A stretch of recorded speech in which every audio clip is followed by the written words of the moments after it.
Finalmente chegou o dia dos pães sem fermento, no qual devia ser sacrificado o cordeiro pascal.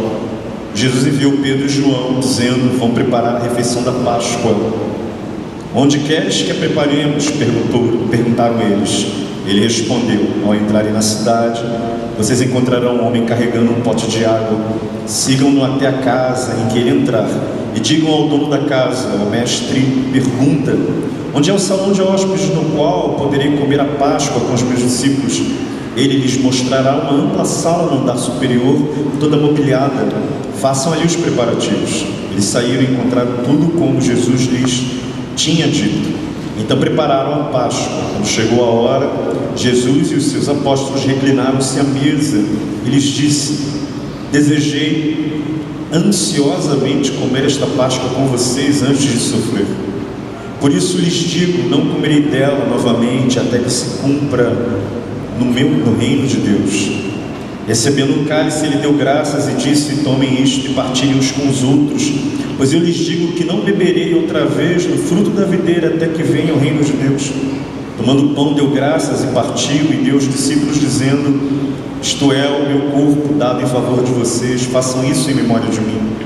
Da mesma forma, depois da ceia, tomou o cálice, dizendo: este cálice é a nova aliança no meu sangue derramado em favor de vocês. Mas eis que a mão daquele que vai me trair está com a minha sobre a mesa. O Filho do Homem vai, como foi determinado, mas ai daquele que o trair. Eles começaram a perguntar entre si qual deles iria fazer aquilo. Surgiu também uma discussão entre eles acerca de qual deles era considerado maior.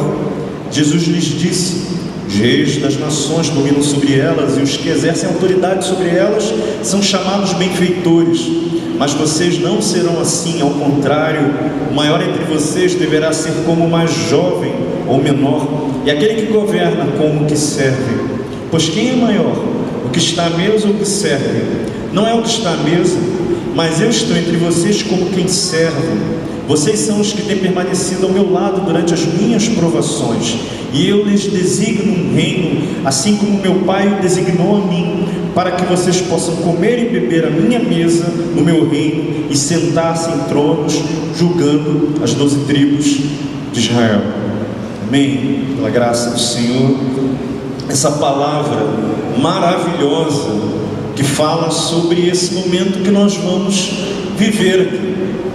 Esse momento que Jesus deixa como testemunho, como ordenança do seu ministério. Esse momento em que Jesus se recolhe com os discípulos e que ele tem essa refeição, e essa refeição dramatiza a obra de Cristo, dramatiza o oferecimento de Cristo.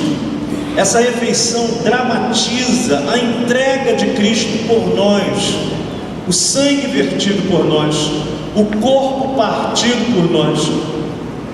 E nessa refeição há uma pedagogia de Deus, porque fala desse corpo que nós mesmos partimos, que nós mesmos ferimos, mas que a gente precisa tomar como alimento, a gente precisa tomar como provisão, nós precisamos tomar como maná, sorver como alimento que dá vida, que sustenta para a vida. É isso que nós faremos, é isso que nós faremos. E esse movimento maravilhoso de Jesus é um movimento de convite, porque a audiência da ceia somos nós, os discípulos.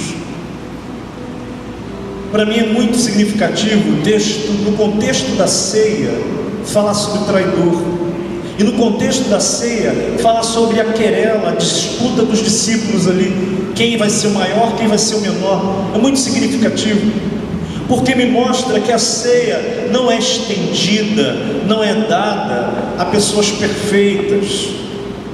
Ela não é um oferecimento a gente que chegou àquele tipo de estatura, que agora a perfeição é o que ele encontra e agora está apto a tomar. Não, a ceia não é uma refeição que você se adequa a tomá-la porque você chegou a um tipo de perfeição. A ceia é um convite de transformação diária para mim e para você que somos pecadores. de diariamente sorver de Cristo e nos fiar no seu sangue e no seu corpo por nós. E mais ainda, de ver a nossa vida transformada de tal maneira que nós também sejamos os oferecedores do nosso próprio corpo e do nosso próprio sangue a serviço do Cristo. É assim que ele termina o texto. Ele termina o texto falando: os poderosos, aqueles que dominam entre as nações, eles são os maiores, mas entre vocês, os maiores serão aqueles que se oferecem, que entregam o seu corpo, que entregam o seu sangue por amor de mim. Você também é pão, meu irmão. Você também é cálice para derramar na vida das pessoas, para que elas possam conhecer Cristo. É isso que a gente vai fazer nesse momento. Eu queria convidar os meus queridos, meus amados diáconos